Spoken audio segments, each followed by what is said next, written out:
जय हिंद स्टूडेंट्स, मैं शुभम श्रीवास्तव आज आपके सामने नया टॉपिक लेकर आया हूँ इलेक्ट्रोमैग्नेटिक इंडक्शन अर्थात विद्युत चुंबकीय प्रेरण। तो समझते हैं सबसे पहले विद्युत चुंबकीय प्रेरण होता क्या है। When there is a relative motion between current carrying coil and magnet, then EMF is induced। मतलब अगर मेरे पास ये कोई करंट कैरिंग कॉइल है, सपोज दैट मैंने कहा ये मेरे पास है करंट कैरिंग कॉइल, ठीक है। करंट कैरिंग कॉइल जो है वो क्या प्रोड्यूस करता है आपको प्रीवियस वीडियो में बताया था हमने मैग्नेटिक फील्ड प्रोड्यूस करता है। अब मैं यहाँ पर क्या करता हूँ, अगर मैं यहाँ पर एक मैग्नेट को लाता हूँ, अगर मैं मैग्नेट को यहाँ पर लाऊंगा तो इसके कारण क्या होगा, number of magnetic field lines ज्यादा पास करेंगी जब इसके पास आएगा, जब इससे दूर जाएगा तो number of magnetic field lines क्या होंगी, कम पास करेंगे। मतलब चेंज आएगा इसके फ्लक्स में, किसमें आएगा, फ्लक्स में, जिसकी वजह से मेरे पास क्या होगा, एक ईएमएफ प्रोड्यूस होगा जिसको हम बोलते हैं इलेक्ट्रोमोटिव फोर्स। ये फोर्स ना होकर ये क्या है, एक वोल्ट अर्थात एक वोल्टेज है जिसे हम क्या करते हैं इलेक्ट्रोमोटिव फोर्स के रूप में लिखते हैं। तो इलेक्ट्रोमोटिव फोर्स को जो सबसे पहले Faraday law of electromagnetic induction जो है उन्होंने डिस्क्राइब करा था। तो बात करते हैं फैराडे लॉ की। फैराडे लॉ क्या कहता है हमारे पास, फर्स्ट लॉ की अगर हम बात करते हैं, फैराडे लॉ फर्स्ट लॉ ये कहता है कि अगर मेरे पास करंट कैरिंग कॉइल है, ये है आपके पास करंट कैरिंग कॉइल, ये है सपोज दैट लाइक दिस, ठीक है। इसमें क्या हो रही है, आपकी करंट फ्लो कर रही है। जब मैं यहां पर एक मैग्नेट को इसके पास लाऊंगा तो ये क्या करेगी, मैग्नेटिक फील्ड क्रिएट करेगी, और मैग्नेट को अंदर लाऊंगा तो क्या होगा, मेरे पास number of magnetic field lines ज्यादा पास करेंगी, कुछ नंबर ऑफ मैग्नेटिक फील्ड दूर ले जाने पर number of magnetic field lines कम पास करेंगे। तो मेरे पास यहां से क्या होगा, एक ईएमएफ प्रोड्यूस होगा। मतलब when there is a change in magnetic flux,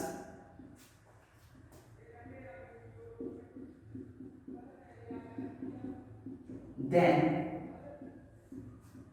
EMF is produced। ये कहा था हमारे पास फर्स्ट लॉ का। सेकंड लॉ जो कहता है, सेकंड लॉ आपका बताता है कि हमारे पास जो EMF जो प्रोड्यूस हुआ है उसका मैग्नीट्यूड क्या है।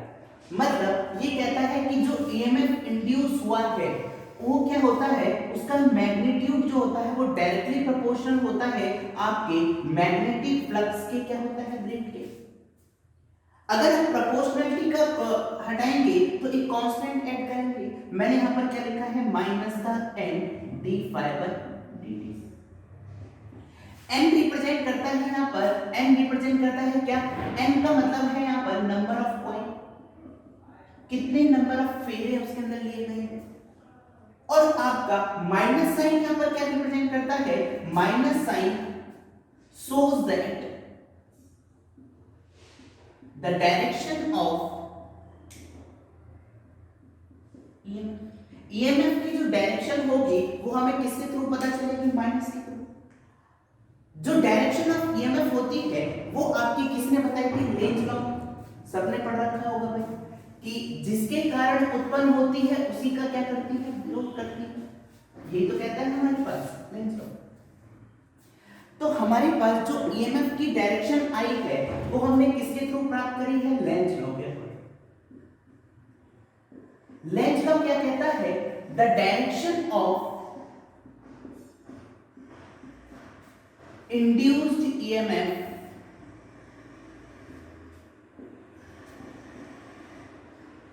जो हमारे पास डायरेक्शन होगी इंड्यूस EMF की वो क्या होगी, किसके कारण, जिसके कारण उत्पन्न हुई है उसी का क्या करती है, विरोध करती है।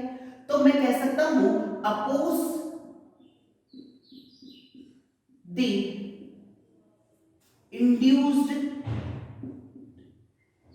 रीजन, मतलब जिसके कारण उत्पन्न हुई है उसी का क्या कर रही है, विरोध कर रही है।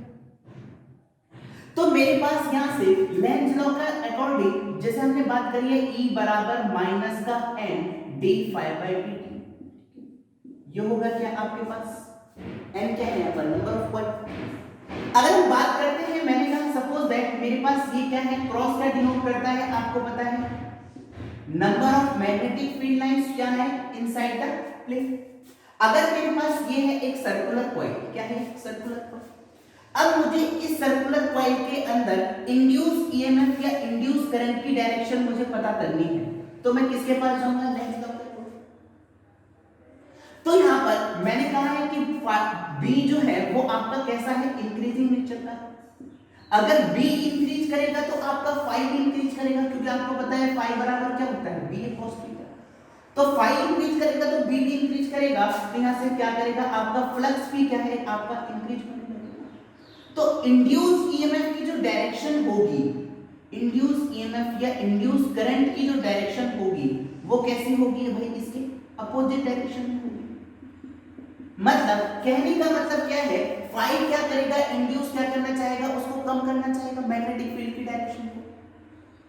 तो ये हो गई हमारे पास थंब की डायरेक्शन। देखो थंब की डायरेक्शन क्या कर रही है, मेरे पास मैग्नेटिक फील्ड की डायरेक्शन को रिप्रेजेंट कर रही है, और मेरे पास करंट की डायरेक्शन कैसी होनी चाहिए, क्लॉकवाइज होनी चाहिए। कैसी होनी चाहिए, क्लॉकवाइज। पर मुझे क्या करना है, मैग्नेटिक फील्ड की डायरेक्शन को क्या करना है, कम करना है। तो उसके लिए मुझे मैग्नेटिक फील्ड को बाहर रखना पड़ेगा। तो बाहर रखने के लिए हम थंब को कहां रखेंगे, बाहर की साइड। तो मेरे पास कर्व जो है, उंगलियां कहां पर घूम रही है, एंटी क्लॉकवाइज डायरेक्शन में। तो यानी कि मेरे पास जो इंड्यूस करंट की डायरेक्शन आएगी वो कैसी आएगी, आपकी एंटी क्लॉकवाइज डायरेक्शन में। ये हो गया आपकी एंटी क्लॉकवाइज डायरेक्शन। ठीक है, कुछ और एग्जांपल डिस्कस करते हैं। सपोज दैट अभी आपको क्लियर हो जाएगा, अगर आपको समझ में नहीं आया है, अगर आगे और भी एग्जांपल लेना। जैसे सपोज दैट मैं यहां पर क्या कर रही है, एक करंट कैरिंग वायर है जिसमें आई क्या कर रही है, करंट फ्लो कर रही है। ठीक है, इसकी वजह से मैंने कहा यहां पर जो है वो कैसी है, dot magnetic field. Dot magnetic field क्या रिप्रेजेंट करती है, मतलब मैग्नेटिक फील्ड की जो डायरेक्शन है वो आपकी कैसी है, आउटसाइड द प्लेन। कैसे, अगर मैं यहां पर क्या कर रहा हूं, मुझे क्या करना है, सपोज दैट मैंने क्या करा, करंट की डायरेक्शन में आप थंब करो, थंब करा, तो यहां पर क्या है, फिंगर इस डायरेक्शन में करो जिस तरफ आपकी क्या है, मैग्नेटिक फील्ड है। तो यहां पर ये किस तरफ आ रही है, बाहर की साइड। तो मैंने बाहर की साइड किससे रिप्रेजेंट करा है, मैंने डॉट से। अगर मेरे पास इनसाइड होती तो मैं किससे रिप्रेजेंट करता, क्रॉस से। ठीक है, अब मुझे क्या करना है, मेरे पास ये है कोई एक करंट कैरिंग कॉइल। ठीक है, इसमें मुझे क्या बतानी है, इंड्यूस करंट की डायरेक्शन बतानी है। अगर मुझे इसमें इंड्यूस करंट की डायरेक्शन बतानी है तो कैसे करेंगे, देखो ये क्या है मेरे पास, बाहर की साइड। ठीक है, और बी क्या कर रहा है, आपका इंक्रीज कर रहा है। ठीक है, तो आपको क्या करना है, थंब की डायरेक्शन बाहर की साइड, तो थंब की बाहर की साइड है, तो ये क्या हो गया आपकी क्लॉकवाइज। पर मुझे क्या करना है, फाई को क्या करना है, डिक्रीज करना है। इंड्यूस ईएमएफ की डायरेक्शन क्या होगी, जो फाई जिसकी वजह से डिक्रीज हो जाए। तो मुझे क्या करना है, मैग्नेटिक फील्ड की डायरेक्शन को क्या करना है, आउटसाइड की जगह कहां लेना है, इनसाइड। तो मैंने थंब की डायरेक्शन क्या कर दी, इनसाइड दी, और ये किस डायरेक्शन में जा रही है भाई,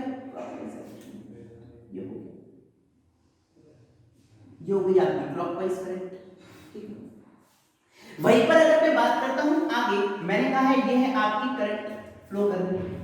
ठीक है, अब ये जो करंट है इसकी वजह से मैंने कहा ये करंट क्या है, डिक्रीजिंग नेचर का है। कैसा है, डिक्रीजिंग नेचर का। ठीक है, अब ये डिक्रीजिंग नेचर का है तो हमारे पास मैग्नेटिक फील्ड क्या होंगी, आउटसाइड। ठीक है भाई, आउटसाइड होंगी। अब हम क्या करते हैं, एक करंट एक कॉइल को लाते हैं, इसके अंदर प्लेस करते हैं। अब मुझे क्या करना है, आई की डायरेक्शन डिक्रीज कर रही है, मतलब आई का मैग्नीट्यूड डिक्रीज कर रहा है, तो मतलब बी भी डिक्रीज करेगा आपका। अगर बी डिक्रीज करा तो आपका क्या होगा, फाई जो है, फ्लक्स जो है वो भी क्या होगा, आपका डिक्रीज करने लगेगा। तो इंड्यूस ईएमएफ की जो डायरेक्शन होगी वो क्या होगा, वो ये चाहेगा कि हमारे पास फाई क्या हो, इंक्रीज हो जाए। इंड्यूस करंट क्या चाहेगा, आपका फाई क्या हो जाए, आपका इंक्रीज हो जाए। तो आप देखो यहां पर मैग्नेटिक फील्ड की डायरेक्शन क्या है, आउटसाइड। तो मेरे पास आउटसाइड है, मैंने थंब कर लिया इस साइड, बाहर की साइड। अब ये जो है डायरेक्शन कौन सी है, क्लॉकवाइज। तो मेरे पास यहां पर जो है मुझे इंड्यूस ईएमएफ की डायरेक्शन बतानी है। अगर मेरे पास फाई डिक्रीज कर रहा है, सुनना ध्यान से, अगर मेरे पास फाई डिक्रीज कर रहा है तो डायरेक्शन क्या होगी आपकी, सेम होगी। कैसी होगी, सेम। मतलब इंड्यूस करंट जो है वो जो है डिक्रीज का डाइंग करंट को क्या करता है, सपोर्ट करता है। ठीक है, तो यहां पर डाइंग करंट का सपोर्ट करेगा तो मैं कह सकता हूं कि यहां पर जिस डायरेक्शन में आपकी मैग्नेटिक फील्ड का है आपकी बाहर की डायरेक्शन, तो मेरे पास इसी डायरेक्शन में क्या हो जाएगी आपकी, इसी डायरेक्शन में आपकी क्या हो जाएगी, एंटी क्लॉकवाइज डायरेक्शन में क्या हो जाएगा आपका, इंड्यूस करंट की डायरेक्शन हो जाएगी। ठीक है, आगे स्टार्ट करते हैं। मैंने कहा कि मेरे पास ये है आई करंट फ्लो कर रही है। ठीक है, अब मैं क्या कर रहा हूं, मैंने कहा यहां पर कोई मैग्नेटिक फील्ड यहां पर, इसकी वजह से यहां पर मैग्नेटिक फील्ड की डायरेक्शन क्रॉस कैसे पता चली, आपको थंब डायरेक्शन में क्या करना है, करंट की डायरेक्शन, और यहां पर ये जो है इनसाइड जा रही है, तो इनसाइड को हम कैसे शो करते हैं, क्रॉस। मैं क्या कर रहा हूं, यहां पर एक कॉइल को क्या कर रहा हूं, इसके चारों ओर, इसके आसपास क्या कर रहा हूं, धीरे धीरे करके ऐसे ला रहा हूं। ठीक है, या मैं क्या कर रहा हूं, आपका कॉइल जो है, आप ये मानो कि आपका जो कॉइल है वो यहां पर रखा हुआ है। ठीक है, आप इस कॉइल को क्या कर रहे हो, इस डायरेक्शन में ले जा रहे हो। जब आप इस डायरेक्शन में ले जाओगे तो आपका क्या होने लगेगा, मेरे पास जो ये क्या करेगा, मैग्नेटिक फील्ड क्रिएट करेगा, मैग्नेटिक फील्ड क्रिएट करेगा, बिल्कुल करेगा। तो मेरे पास नंबर ऑफ, अगर मैं जैसे जैसे दूर जाता जाऊंगा तो मेरे पास number of magnetic field lines क्या हो जाती है, कम होती है। तो मेरे पास फाई जो है वो क्या करने लगेगा भाई, आपका डिक्रीज करने लगेगा। पर इंड्यूस ईएमएफ क्या क्या चाहेगा, इंड्यूस ईएमएफ ये चाहेगा कि हमारे पास इंड्यूस ईएमएफ ये करंट चाहेगा कि हमारे पास करंट क्या हो, सेम डायरेक्शन में फ्लो। मैंने बताया आपको कि हमारे पास अगर डिक्रीज कर रहा है मतलब डाइंग करंट क्या करेगा, उसको इंड्यूस करंट क्या करेगा, उसको सपोर्ट करेगा। तो यहां से अगर मैंने कहा कि मेरे पास कुछ फाइनल पोजीशन इसकी कुछ ये आ जाती है और इस पर जो मैग्नेटिक फील्ड है वो क्या होंगी भाई, कम होंगी। अब क्या करना है मुझे, इस पर क्या करना है मुझे, डायरेक्शन बतानी है इसकी इंड्यूस करंट की। तो इंड्यूस करंट की डायरेक्शन बतानी है, थंब की डायरेक्शन में क्या कर लो भाई, मैग्नेटिक फील्ड की डायरेक्शन। तो यहां पर ये किस डायरेक्शन में जा रही है, मेरे पास फिंगर किस डायरेक्शन में जा रही है भाई, क्लॉकवाइज डायरेक्शन। किस डायरेक्शन में जा रही है, क्लॉकवाइज। तो ये जो था फाई जो है वो डिक्रीज कर रहा है, इसलिए मैंने सेम डायरेक्शन में लिया। अगर मेरे पास फाई इंक्रीज करता तो ये कैसे हो जाती, इंड्यूस ईएमएफ की डायरेक्शन अपोजिट डायरेक्शन में। ठीक है, समझ में। वहीं पर अगर हम आगे बात करते हैं, सपोज दैट मैंने कहा कि मेरे पास आई बराबर क्या है, यहां पर ये है आई करंट फ्लो कर रही है। अगर मेरे पास आई करंट फ्लो कर रही है और मैंने कहा कि ये है मेरे पास करंट कैरी फ्लो, ठीक है, इसकी वजह से यहां पर कैसी होंगी, इनसाइड मैग्नेट। और ये जो है अब ये ऐसे ना मूव करके मैंने कैसे करवाया है, वर्टिकली मूव करवाया। अगर मैं इसको वर्टिकली मूव कराता हूं तो देखो वर्टिकली मूव कराने पर क्या होगा भाई, ये क्या करेगा, देखो तो मेरे पास number of magnetic field lines यहां पर ना तो बढ़ रही है ना तो घट रही है। मतलब कहने का मतलब क्या है, आपका B जो है वो क्या है, आपका कांस्टेंट है इस कॉइल के थ्रू। अगर B कांस्टेंट है तो फाई भी क्या हो गया, मेरे पास कांस्टेंट हो गया। फाई क्या होता है आपका, मैग्नेटिक फ्लक्स। अगर मेरे पास फाई कांस्टेंट है तो मेरे पास फाई कांस्टेंट है, मैंने वहां पर क्या लिखा था, E बराबर d फाई बाय dt। अगर फाई कांस्टेंट है तो d फाई की वैल्यू कितनी हो जाएगी, 0। यानी कि ईएमएफ जो है वो वोल्टेज जो है वो कितना आ गया, 0। तो करंट इसके अंदर को इंड्यूस होगी, मतलब इसके अंदर जो करंट की डायरेक्शन होगी वो तो होगी ही नहीं कुछ, जब मैग्नेटिक होगा तभी तो डायरेक्शन होगी। तो यहां से करंट की वैल्यू कितनी आ गई, 0। आगे डिस्कस करते हैं, अगर हम मैग्नेट को, किसको, मैग्नेट को करंट कैरिंग कॉइल के पास लाते हैं, दूर ले जाते हैं, तो उस केस में हमारे पास कॉइल में जो करंट का इंड्यूस होता है वो कैसा होता है, देखते हैं। Direction of induce current when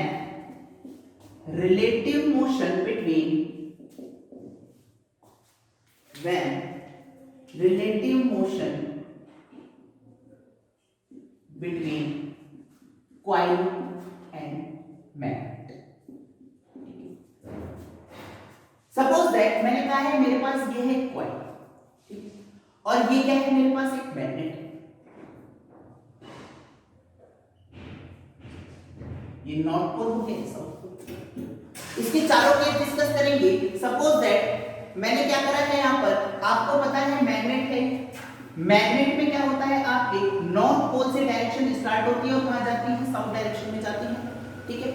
तो मुझे क्या करना है, यहां पर नंबर ऑफ, अगर मैं इसको इसके पास लेकर आ रहा हूं, अगर जब मैं इसको पास लेकर आऊंगा तो number of magnetic field lines इससे क्या होंगी, ज्यादा पास करेंगे।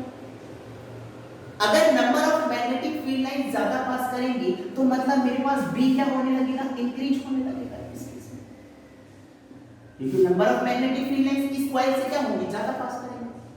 तो मुझे क्या करना है, मुझे ये करना है कि इंड्यूस करंट की डायरेक्शन पता करनी है। इंड्यूस करंट क्या चाहेगा, इसकी डायरेक्शन, इसको बी को क्या करना चाहेगा, डिक्रीज करना चाहेगा। मतलब मैं क्या चाह रहा हूं यहां से कि मेरे पास ये जो मैग्नेटिक फील्ड लाइंस है वो कम से कम फ्लो करें। तो डायरेक्शन जो होगी, induce current wants to decrease EMF, ठीक है, या मैं कह सकता हूं डिक्रीज मैग्नेटिक फील्ड।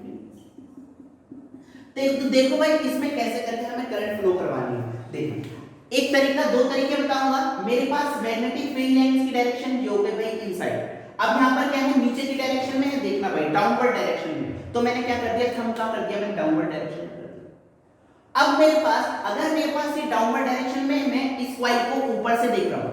जब मैं ऊपर से देखूंगा तो यहां पर करंट की डायरेक्शन कैसे होनी चाहिए, क्लॉकवाइज होनी चाहिए क्लॉकवाइज। पर मुझे क्या करना है, इसको डिक्रीज करना है।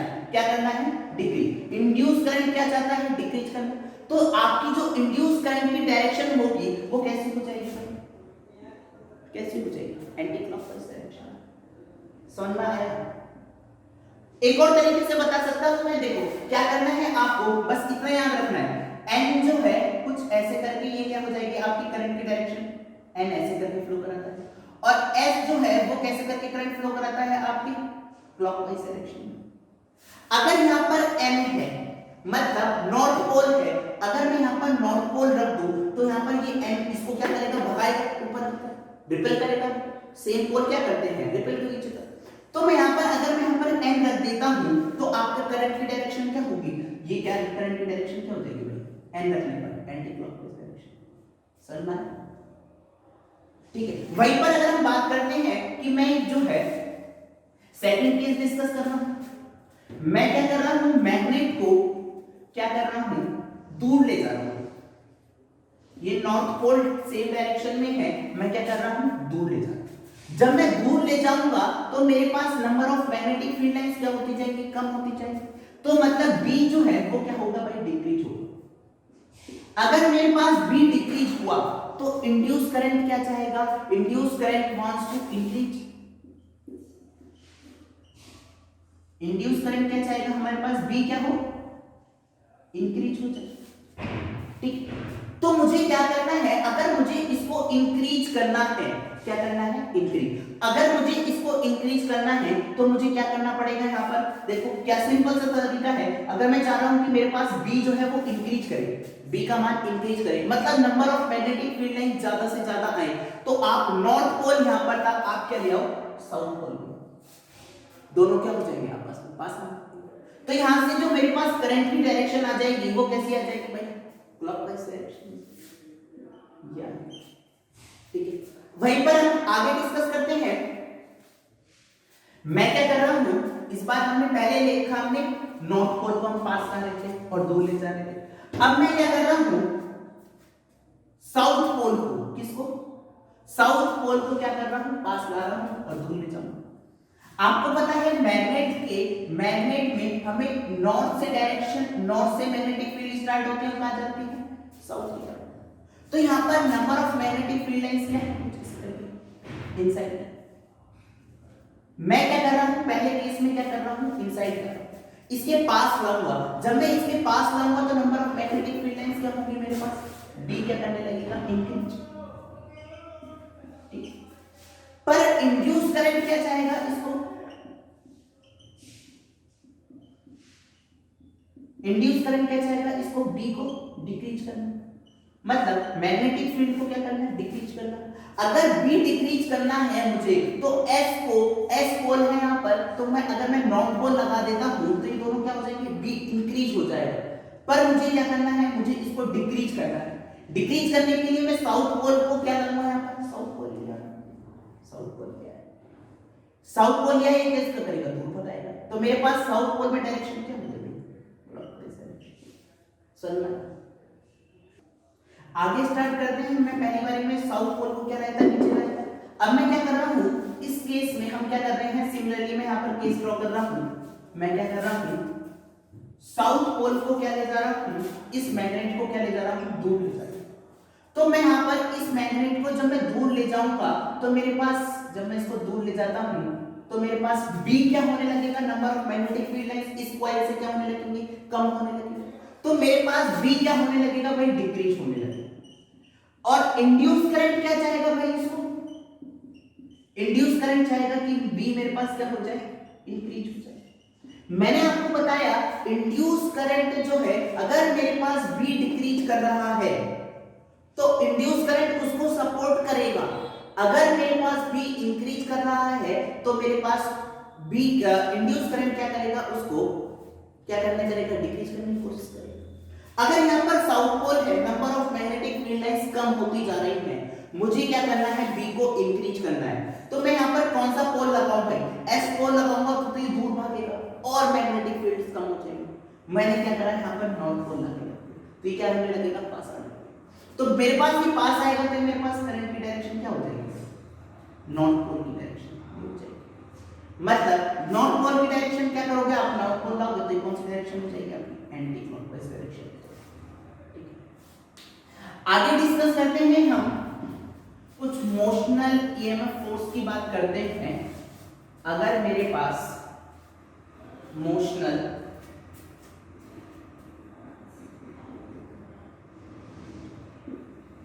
ईएमएफ फोर्स, ठीक है, अगर मेरे पास ये है magnetic field lines, magnetic field lines कैसी हैं भाई, परपेंडिकुलर है और इनसाइड द प्लेन। मैंने क्या करना है, मुझे क्या करना है, मैं एक करंट कैरिंग कॉइल को या एक कंडक्टर को इस पर क्या कर रहा हूं, प्लेस कर रहा हूं और इसको क्या कर रहा हूं, मूव करा रहा हूं v वेलोसिटी से। मैंने प्रीवियस वीडियो में बताया था आपको पॉजिटिव चार्ज के लिए कौन सा यूज करना है, right hand. Magnetic field lines की डायरेक्शन इनसाइड, थंब की डायरेक्शन वेलोसिटी। तो मेरे पास पॉजिटिव चार्ज कहां चले जाएंगे भाई, इसके ऊपर की तरफ। और मुझे इलेक्ट्रॉन के लिए क्या यूज करना है, left hand. Magnetic field lines की डायरेक्शन इनसाइड, v की वेलोसिटी थंब की डायरेक्शन में, तो मेरे पास इलेक्ट्रॉन कहां जाएंगे, नीचे की डायरेक्शन, या इलेक्ट्रॉन यहां नीचे की तरफ इकट्ठे होते हैं। तो यहां से जो ईएमएफ प्रोड्यूस होता है वो आपका कितना होता है, आपका मैंने मान लिया है इसकी लेंथ जो है, कंडक्टर की लेंथ है l, तो ये होता है आपका l into v vector cross b vector. b vector यहां पर क्या रिप्रेजेंट करता है, वेलोसिटी को, और b क्या रिप्रेजेंट करता है यहां पर, मैग्नेटिक फील्ड। तो इसके दो केस बनते हैं। मैंने कहा केस 1, अगर मेरे पास v वेलोसिटी जो है वो इस केस में कैसी है भाई, देखो परपेंडिकुलर है, मैग्नेटिक फील्ड लाइन की डायरेक्शन इनसाइड और ये v है वेलोसिटी, तो ये दोनों के बीच में एंगल कितना है, 90 डिग्री। अगर मेरे पास, मैंने इसको यहां पर ऐसे करके लिख सकता हूं v b l sin theta. Case 1 में मैं कह रहा हूं थीटा बराबर कितना है, 90 डिग्री। तो आपके पास ईएमएफ जो प्रोड्यूस अगर आएगा वो कितना आ जाएगा, pbl के बराबर। अगर मैं कह रहा हूं कि मेरे पास जो कंडक्टर है और उसकी वेलोसिटी और मैग्नेटिक फील्ड के क्या है, पैरेलल है, तो थीटा बराबर कितना हो जाएगा, 0 डिग्री। तो इस केस में E बराबर आपका कितना हो जाएगा, मतलब कोई भी ईएमएफ कर्व होगा प्रोड्यूस नहीं होगा। आगे डिस्कस करते हैं हम, ये मैंने बताया आपका मोशनल ईएमएफ किसकी वजह से, कंडक्टर की वजह से। अगर हम क्या करते हैं, मैंने कहा कि मेरे पास ये है मैग्नेटिक फील्ड लाइंस, अगर मेरे पास ये है मैग्नेटिक फील्ड लाइंस, ठीक है, अब मुझे क्या करना है, मैं क्या कर रहा हूं कि करंट कंडक्टर को इसके अंदर रोटेट करवा रहा हूं। अगर मैं इसको रोटेट करवाऊंगा तो कुछ ना कुछ वर्क करना पड़ेगा, तो उसकी वजह से भी क्या होगा, हमारे पास ईएमएफ प्रोड्यूस होगा। तो मैं यहां पर लिख रहा हूं EMF due to rotational motion of a conductor. अगर मेरे पास कंडक्टर की वजह से जो मेरे पास ईएमएफ प्रोड्यूस होता है उसका मैं डायरेक्ट मैग्नीट्यूड लिख रहा हूं, E बराबर half B omega L square. Omega यहां पर क्या रिप्रेजेंट करता है? आपकी एंगुलर वेलोसिटी। एल रिप्रेजेंट करता है आपकी लेंथ कितनी है, और बी रिप्रेजेंट करता है यहां पर आपका मैग्नेटिक फील्ड कितनी है। ठीक है, आप इसको बी बराबर ओमेगा बराबर यहां पर 2 पाई एल लिख सकते हो, और एल क्या है यहां पर? फ्रीक्वेंसी। आगे डिस्कस करते हैं हम। आपने सुना होगा सेल्फ इंडक्टेंस, स्वप्रेरण और अनोन्य प्रेरण। ठीक है, जैसे हम बात करते हैं, फर्स्ट हम लिखेंगे सेल्फ इंडक्टेंस अर्थात स्वप्रेरण। मैंने कहा है मेरे पास ये क्या है? कॉइल, जिसमें क्या हो रही है? मेरे पास आई जो है वो वेरिएबल करंट फ्लो कर रही है। ठीक है, तो आपको पता है एक कॉइल की वजह से मैंने कहा कितना फ्लक्स प्रोड्यूस हो रहा है। फ्लक्स जो है, flux due to one coil, मैंने कहा है कितना हो रहा है? 5। तो मेरे पास इसमें मैंने कहा है नंबर ऑफ टर्न जो है वो कितने हैं? n है। तो मेरे पास जो टोटल फ्लक्स निकल कर आएगा वो कितना हो जाएगा? n नंबर ऑफ कॉइल्स हैं, जितनी नंबर ऑफ कॉइल्स हो उसका क्या कर दो? 5 से मल्टीप्लाई कर। ठीक है, अगर हम बात करते हैं कि जो मेरे पास फाई जो होगा वो किस बात पर डिपेंड कर रहा है, वो इस बात पर डिपेंड कर रहा है कि आपका आई का मैग्नीट्यूड अर्थात करंट की वैल्यू कितनी है। अगर जैसे जैसे आप आई बढ़ाते जाओगे तो वैसे वैसे करंट जाता होते जाएगी, तो मैग्नेटिक फील्ड भी जाता होते जाएंगे, जिससे क्या होगा? मेरे पास फ्लक्स जो होगा इसके थ्रू ज्यादा पास करेगा। तो मेरे पास मैं कह सकता हूं कि मेरे पास जो फाई जो है, टोटल फ्लक्स जो है वो किस पर डिपेंड कर रहा है? करंट पर। ठीक है, सेकंड बात करते हैं, ये मेरी फर्स्ट होगी। अगर मैं यहां पर प्रोपोर्शनलिटी हटाता हूं तो प्रोपोर्शनलिटी हटा के मैं क्या करूंगा? एक कांस्टेंट ऐड करूंगा, जिसे मैं लिख रहा हूं L into I। ये L जो है इसी को हम बोलते हैं सेल्फ इंडक्टेंस। क्या बोलते हैं? Self inductance. आपको पता है कि n फाई जो है, ये फाई टोटल किसके बराबर है? फाई टोटल इसके बराबर है, यानी कि दोनों को एक दूसरे के इक्वल कर सकता हूं। बिल्कुल, यानी कि n फाई जो है वो किसके बराबर हो गया? Li के बराबर। n नंबर ऑफ टर्म्स यहां पर आपको पता है ये क्या है? कांस्टेंट है। L क्या है? सेल्फ इंडक्टेंस है, कोएफिशिएंट ऑफ सेल्फ इंडक्शन। तो ये भी क्या है? कांस्टेंट है। अगर मैं पार्शियल इंटीग्रेट करता हूं इसका तो ये कितना हो जाएगा? n d phi equal to n l di के बराबर। ठीक है, तो मुझे क्या करना है? मैंने कहा है कि मेरे पास जो लेंज लॉ के अकॉर्डिंग क्या कहता है? E बराबर माइनस का n d phi by dt के बराबर, यानी कि आप n d phi को क्या लिख सकते हो? l di के बराबर। तो यहां से E बराबर हो गया माइनस का L di बाय dt के बराबर। ठीक है, यहां से हमारे पास E बराबर क्या आया? माइनस का L di बाय dt। ठीक है, तो यानी कि हमारे पास L की अगर मुझे यूनिट निकालनी है तो यूनिट देखो कैसे निकालेंगे? L बराबर क्या हो जाएगा? E t upon I। ठीक है, E क्या है यहां पर आपका? E क्या है? Volt, voltage. तो ये क्या हो जाएगा? वोल्ट। T क्या हो जाएगा आपका? टाइम। और I क्या हो जाएगा आपका? एम्पियर। यानी कि वोल्ट टाइम पर एम्पियर एक तो दिया गया, या टाइम को क्या लिख लो आप? सेकंड। वोल्ट सेकंड पर एम्पियर। एक और क्या हो जाएगा? वोल्ट पर एम्पियर किसके बराबर हो जाएगा? ओम के बराबर। तो मैं क्या लिख सकता हूं? ओम इनटू सेकंड। एक मात्रक। एक और मात्रक होता है इसका, क्या होता है? हेनरी।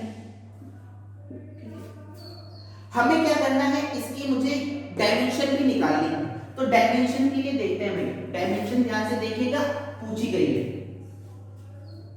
मुझे एल की डायमेंशन निकालनी है। ई बराबर मैंने आपको बताया था ई या वी वोल्टेज है, वी बराबर क्या होता है डब्ल्यू अपॉन क्यू। तो यहां से मैं लिख रहा हूं डब्ल्यू अपॉन क्यू, ये कितना हो जाएगा टी इंटू आई। ठीक, तो डब्ल्यू क्या है, डब्ल्यू अपॉन क्यू बराबर क्या हो गया आपका I into T, T upon I. यहां पर आपका क्या हो जाएगा, टी से टी कैंसिल हो जाएगा, यानी कि यह कितना बचेगा W upon I square. W क्या है आपकी वर्क है, वर्क क्या होती है एनर्जी, और एनर्जी का डायमेंशन फॉर्मूला हमने आपको बताया है कितना होता है m into t minus 2। और एरिया आई क्या है यहाँ पर करंट, तो करंट का क्या हो जाएगा a स्क्वायर। तो यानी कि मेरे पास जो self coefficient of self induction का जो डायमेंशन फॉर्मूला निकल कर आया है m into t minus 2 और a minus 2 के बराबर है। ठीक है, आगे डिस्कस करते हैं कोफिशिएंट ऑफ म्यूचुअल इंडक्शन। ये हो गया हमारे पास सेल्फ इंडक्शन की बात। जितने भी अभी तक इससे क्वेश्चन पूछे गए थे हमने इसको यहां पर डिस्कस कर लिया। आगे बात करते हैं coefficient of mutual inductance. Mutual का मतलब क्या होता है पारस्परिक। ठीक है, इसको हम हिंदी में भी बोलते हैं अननोन्य पीरियड। क्या बोलते हैं इसको, अननोन्य पीरियड। ठीक है, योन्य पीरियड। ठीक है, तो ये जो होता है हमारे पास कोफिशिएंट ऑफ म्यूचुअल इंडक्टेंस, इसकी हम बात करते हैं। इसमें क्या होता है मेरे पास दो कॉइल होती हैं, एक कॉइल ये, एक कॉइल ये। ठीक है, मैंने क्या करा यहाँ पर करंट फ्लो करा भाई कुछ, और यहाँ पर मैंने क्या कर दिया कुछ एक बल्ब लगा दिया। ठीक है, अब क्या होगा मेरे पास यहाँ पर क्या होगी करंट फ्लो करेगी, जिसकी वजह से मैग्नेटिक फील्ड प्रोड्यूस हो, मतलब number of magnetic field lines ऐसे करके पास करेंगे। अगर मेरे पास आई जो है यहाँ पर वेरिएबल है तो number of magnetic field lines भी क्या करेंगे वेरी करेंगे। तो मतलब कहने का मतलब क्या है, इससे number of magnetic field line जो दूसरे वाले कॉइल पर कभी ज्यादा होंगी कभी कम होंगी, जिसकी वजह से मेरे पास ये जो बल्ब है वो क्या होगा मुझे जलता बुझता नजर आएगा, कभी जलेगा कभी बुझेगा। तो यानी कि आपका जो ये डिपेंड कर रहा है, इसकी वजह से जो फ्लक्स, इसकी वजह से जो फ्लक्स डिपेंड कर रहा है वो किसकी वजह से कर रहा है, सेट फर्स्ट वाली कॉइल की वजह से। मैंने कहा है इसमें n1 नंबर ऑफ टर्न है, इसमें n2 नंबर ऑफ टर्न्स है। तो मैं यहां से कह सकता हूं कि मेरे पास जो फ्लक्स प्रोड्यूस हो रहा है, किसमें flux produce in second coil, किस पर डिपेंड कर रहा है आपकी किस पर, करंट पर। मैंने कहा है इसमें I1 करंट फ्लो कर रही है, तो मैं यहां से लिख सकता हूं phi2 that is directly proportional to I1 के बराबर लिख सकता हूं। ठीक है, अगर हम प्रोपोर्शनलिटी का कांस्टेंट हटाएंगे तो प्रोपोर्शनलिटी हटाएंगे क्या लेंगे m into I1। m क्या है यहां पर, m रिप्रेजेंट करता है कोफिशिएंट ऑफ म्यूचुअल इंडक्शन। हमने क्या करा था phi2 ये क्या है टोटल फ्लक्स निकल कर आया है, किसकी वजह से सेकंड कॉइल की वजह से। हमने सेल्फ इंडक्टेंस में देखा था जो टोटल फ्लक्स आता था वो किसके बराबर आता था n into phi के बराबर। ठीक है, अगर मैंने कहा है इसमें जो मेरे पास मैग्नेटिक फ्लक्स जो होता है वो कितना होता है n into phi के बराबर। ठीक है, तो अब हमें क्या करना है आगे हमें क्या करना है m phi 1 I1 बराबर किसके हो जाएगा m phi के बराबर हो जाएगा। ठीक है, यानी कि मैं यहां से लिख सकता हूं m I1 that is equal to n phi के बराबर, या मैं m d I1 that is equal to n d phi के बराबर। तो यहां से EMF जो प्रोड्यूस हुआ है किसके अंदर, सेकंड वाली कॉइल के अंदर, वो लेंज लॉ क्या कहता है E बराबर minus n d phi by dt के बराबर। तो यहां से n d phi बराबर मैं क्या लिख सकता हूं m d I1 के बराबर। तो E बराबर किसकी वजह से EMF produce in second coil that is equal to minus के m d I1 upon dt के बराबर। ठीक है, आपको जो m की जो डायमेंशन होगी और यूनिट होगी वो क्या होगी आपकी सेम। ठीक है, आगे डिस्कस करते हैं coefficient of mutual induction for pair of concentric coil. मतलब एक कॉइल जो है कॉन्सेंट्रिक कॉइल है, मतलब जिनके सेंटर क्या है मेरे पास सेम। मैंने कहा है इस पर आई करंट फ्लो कर रही है, तो इसकी वजह से क्या होगा, मैग्नेटिक फील्ड क्रिएट होगा। इसकी रेडियस है r2, इसकी रेडियस है r। तो यहां पर मैंने कहा है इस कॉइल की वजह से, बाहर वाले आउटर कॉइल की वजह से O पॉइंट पर मैग्नेटिक फील्ड कितनी होगी। तो मैंने आपको बताया था B बराबर mu naught upon 4 pi I upon R into alpha. Alpha क्या था यहाँ पर, कितना एंगल वो सबटेन कर रहा है। तो यहाँ पर मैं बात करता हूँ किसके लिए, आउटर वाले कॉइल की वजह से कितना मैग्नेट। तो ये कितना हो जाएगा, mu naught upon 4 pi I upon R2 हो जाएगा ये आउटर कॉइल के लिए। अल्फा कितना हो जाएगा आपका 2 पाई। तो यहाँ से ये कितना हो जाएगा आपका mu naught I upon 2R2 के बराबर। ठीक है, अब मुझे क्या करना है, मुझे फ्लक्स निकालना है। फ्लक्स बराबर क्या होता है आपका फाई बराबर B इंटू ए। अब फाई B का हमने मान निकाल लिया, mu naught I upon 2R2। और एरिया जो है वो किसका लेना है, मुझे इनर वाले कॉइल का, क्योंकि मुझे इनसाइड निकालना है इसकी वजह से। तो इनसाइड जाके एरिया की वजह से कितना हो जाएगा, पाई R1। यानी कि फाई बराबर आपका आ गया mu naught pi R1 square upon 2R2 into I। अब मुझे क्या करना है, ये फ्लक्स, टोटल फ्लक्स निकल कर आया। हमने बताया था टोटल फ्लक्स जो फाई बराबर क्या होता था आपका, फाई टोटल m इंटू आई के बराबर। अब आप जब इन दोनों को कंपेयर करोगे तो यहां से आपकी m की वैल्यू निकल कर आ जाएगी, नहीं जाएगी। तो m बराबर यहां से कितना आ गया आपका म्यू नॉट पाई R1 स्क्वायर अपॉन 2R2। ठीक है, अब हम क्या कर रहे हैं, मुझे निकालना है। अब मैं कॉइल को ऐसे न रखकर, मैंने कहा है कि मैं कैसे रख रहा हूं कॉइल को, सोलेनॉइड कॉन्सेंट्रिक जो है, यहां पर हमने बात करी थी किसकी, कॉन्सेंट्रिक कॉइल की।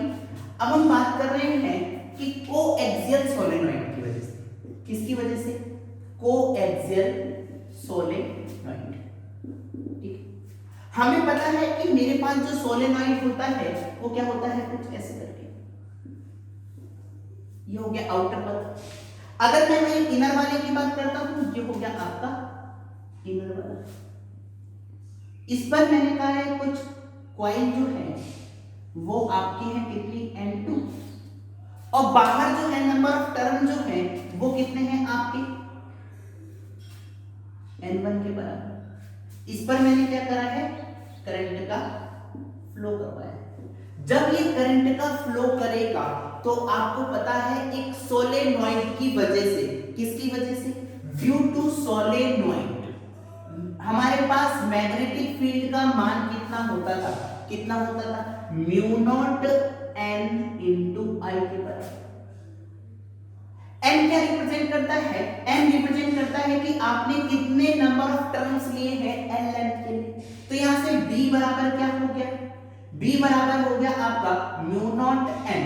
n मैंने यहां पर आउटर वाले के लिए ले रहा हूं, किसके लिए, आउटर वाले की वजह से इनसाइड कितनी मैग्नेटिक फील्ड क्रिएट हो रही है ये देख रहा हूं। ये कितना हो जाएगा L1 अपॉन L इंटू आई के बराबर। ठीक है, अब मुझे क्या करना है, फ्लक्स निकालना है। फ्लक्स निकालने के लिए आप क्या करोगे, फाई बराबर, ठीक। तो टोटल फ्लक्स जो है मुझे निकालना है किसमें, सेकंड वाले इनर वाले कॉइल। तो इनर वाले कॉइल पर मैंने नंबर ऑफ टर्न्स कितने माने हैं, N2। फाई बराबर B इंटू ए के बराबर। ठीक, तो यहां से अगर मैं B की वैल्यू पुट करता हूं, मैंने B की वैल्यू पुट करी है, B की value mu naught N1 I upon L, ठीक है, और इंटू ए। यहां से मैं क्या कर रहा हूं, I को अलग करके लिख रहा हूं। तो ये कितना हो जाएगा, mu naught N1 N2 A I upon. तो यहां से फाई जो है वो टोटल फ्लक्स निकलकर ये आ रहा है। अब मुझे निकालना क्या है, coefficient of mutual induction. Mutual induction के लिए मैं इसको किससे कंपेयर करूंगा? सिमिलरली मैं इसको किससे कंपेयर करता हूं? फाई बराबर m इंटू आई से, ठीक है। तो यहां से m इंटू आई से कंपेयर करोगे तो ये तो पूरा m के बराबर हो गया। तो यहां से m बराबर क्या आ गया आपका? Mu naught n1 n2 a upon. तो यहां से आपका coefficient of mutual induction for coaxial coil के लिए हमारे पास कितना निकल कर आया? Mu naught n1 n2 a upon, ठीक है। Okay, thank you so much for watching.